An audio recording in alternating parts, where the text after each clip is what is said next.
Okay, this is page 3 of the exam 3 review. Given 2 points is the next one, 1, 5, and 4, 11. We're going to do all these fun things. Hopefully you have this printed out so you can see it. First thing we're going to do is find the slope between those 2 points.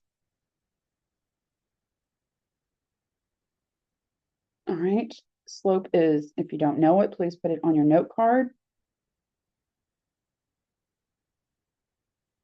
Label your points, x1, y1, because remember they're xy points, x sub 2, y sub 2. The sub 1s and sub 2s are representing which point? This is point 1, this is point 2. Now we just plug and chug. 11 is y sub 2 minus y sub 1 over x sub 2 minus x sub 1, 6 over 3, which is 2. So there is the slope. So m is equal to 2. All right. Is the line increasing or decreasing? The line is increasing, and I ask why. Because the slope is positive. That's all I'm looking for. Just give me a reason. Find the linear equation.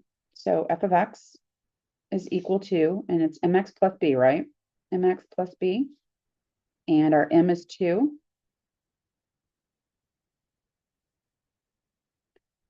And we need to find our b. We can use either one of these points. And I'm going to use 5 for my f of x, 1 for my x. To find my b, you could use the point slope formula. Subtract 2 from both sides. So our f of x is equal to 2x plus 3. That's nice and easy. All right, find the y-intercept. Well, the y-intercept is where we let x is equal 0. So our y-intercept, this is just 0 plus 3 is 3, is 0, 3. Now we need to find the x-intercept. That's where we let y equal 0 and solve for x. Subtract 3 from both sides. Divide both sides by 2. So x is equal to negative 3/2. You could make this negative 1.5. It is a terminating decimal. This is my x-intercept. Next, find the line that passes through 1, 5 and has an undefined slope. 1, 5. So the only line that has an undefined slope is an x equals. And x equals, I know it's undefined, because if you think of rise over run as representing the slope, we cannot have a 0 in the denominator. That's what makes it undefined. All right. So that means we have rise, but it's no running. So it's rising. That means it's an x-intercept. So it's an x equals, and in this case, it's x equals 1. And that's how you would write the line. For the next one is to find a line that passes through 1, 5 that has a slope of 0. Well, that means the top, the numerator, the rise is 0 and it's only running. So remember, it's rise over run. Now we've just got running, but no rise. So that means it has to be a y equals, or an f of x equals 5 for the second one. Now let's go back to our original problem. Find a line parallel to this line that we just created here that goes through 3, 9. So I want to choose a different number. I know that y'all already did this, but I want to give you a different number because this one's going to give us the same exact thing. I didn't realize it was on the point. So let's just choose -3, -9. Why? Will that work? 3, 9. Let's choose -2, -8. Let's do that.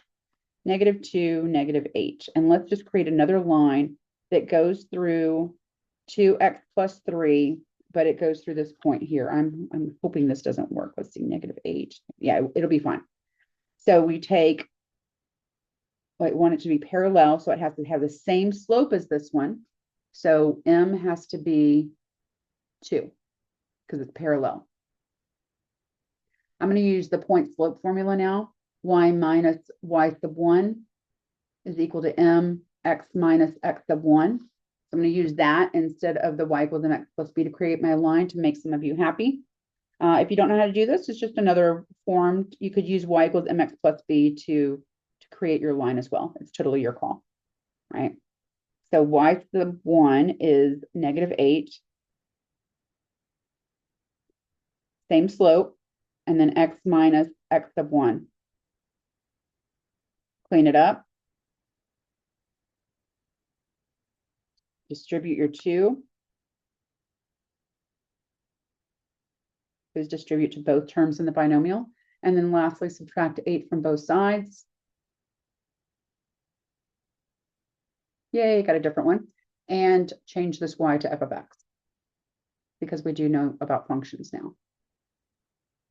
All right, the next one says create a perpendicular line that goes through 3, 9. I will stay consistent with that. So we want to use the point 3, 9. And m is equal to, instead of 2, we need to use the negative reciprocal. So -1/2, because the original was 2, that 2 is always over 1. So it's the negative reciprocal. It flips it. Now we're going to use, I don't care which one we use. We can use y equals mx plus b this time.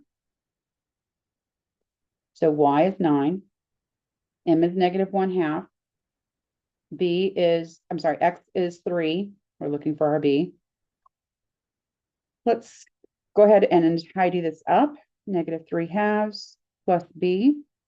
All right, let's get rid of the fraction for you if you don't like adding and subtracting with fractions. Just multiply every term by 2. So we get 18 is equal to, these 2's reduce, -3 plus 2b, or not to be. Add 3 to both sides. 21 equals 2b. It's really fun. And b is equal to 21 over 2. Let's write our perpendicular line. F of x, it needs to be f of x equals, our m is -1/2 x, and our b is 21 over 2. All right, we've got number 11. City's population in the year 1960. This is a word problem, so we're going to have to answer with words as well. City's population in the year 1960 was 287,500. In 1989, it was 275,900. These are two ordered pairs. So we've got 1960. 1960 is always going to be our x value because that is time. 287.5. And the other point is 1989. It's a great year. 275.9. All right. So now we just find the, assuming the change is constant, find the rate of change. That's our slope. All right. So m is equal to y sub 2. I need a label, x1, y1, x2, y2, just to be consistent. 275,900 minus 287,500 over 1989 minus 1960. Right. 2,759 minus 2,875 is -11.6 over years, and lastly divide.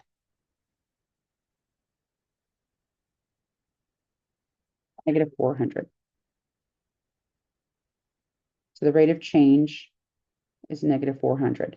That means, oh, it says describe the rate of change. Oh, okay, what's in the numerator? The numerator is the population. So the population, this is for B, the population, because we're describing, is, now you're going to either say increasing if it's positive for your slope or decreasing if it's negative. It's negative, so the population is decreasing by, you're not going to say -400. The decreasing took care of the negative.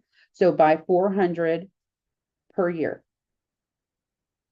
If this was something else besides people, we would need to know that it's, 400 people per year. You can say that. And you can also give the timeline between 1960 and 1989. All right, so that's describing the true rate of change. What will be the population in 2024? Well, the initial amount, we haven't even written a function here. I want to write a function so I know what I'm dealing with here. My function is going to be f of x is equal to my slope, negative 400 x. But what's our initial value? 287.5 plus 2875. All right, now I can do this because this value is based on 1960. I need to know the difference between 1960 and 2024. So I'm going to subtract those two.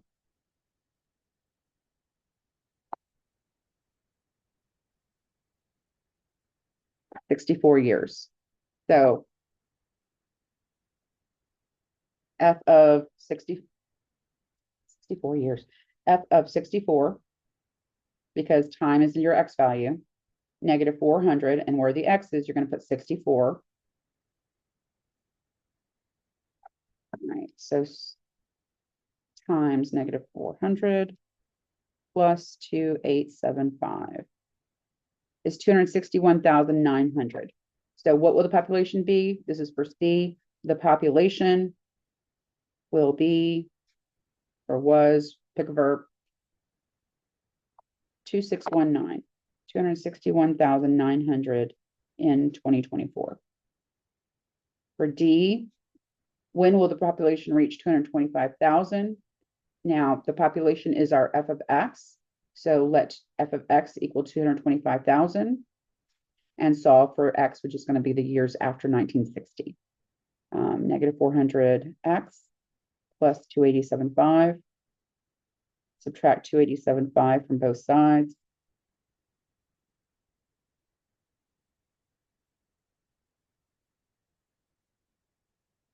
$2,875 minus 225. And that is 62.5, and I know it's negative because the larger number is negative. Divide both sides by negative 400. You should not end up with a negative on this. 156.25. I do not care about the decimal. That just means it happens in March, especially since it's 0.25. But I do care about the 156. So take the 1960 plus the 156. What am I doing here? Yeah, I'm adding them up. This can't be right. 1960 plus 156. 2116. So learn what I was doing. 2116. So in 2116, the population will reach, what is it, 15? 225,000. All right, gave a sentence. We are done. Next one. When hired for a job selling jewelry, you are given two pay options.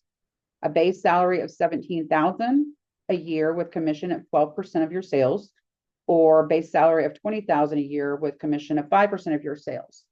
How much jewelry would you need to sell for option A to produce a larger income? Well, you find your linear functions for both of those, set them equal to each other, because there's going to be a point where they cross, and that's where they're equal. And then after that, the 17,000 option A is going up at a higher rate based on sales than your 5% is. So for option A, I'm going to call this A of X, or A is A of S.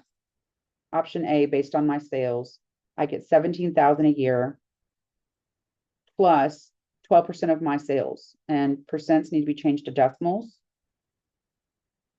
And then option B, based on sales, is going to be 20 grand a year plus 5% commission. Set them equal.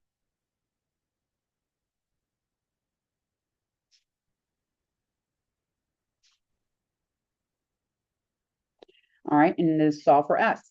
I'm going to bring my 0.05 S to the other side. And I'm going to take my 17 grand to the other side. Gone, gone. 7, 8, 9, 10, 11, 12. So 7 cents, or 0.07 S. And this is 3,000. Divide both sides by 0.07.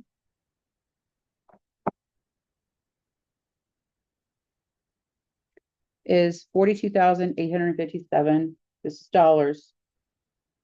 And because of that, you need to go to the penny, 0.14. The question was, how much jewelry would you need to sell for option A to produce a larger income? So you need to sell more than, because this is where they're equal, more than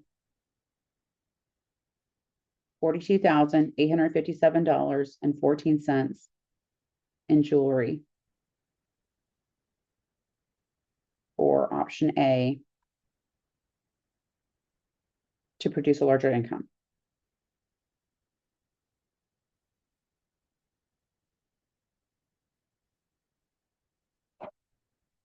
Okay, that's it for that one. All right, I'll see you in the next page. One more page to go.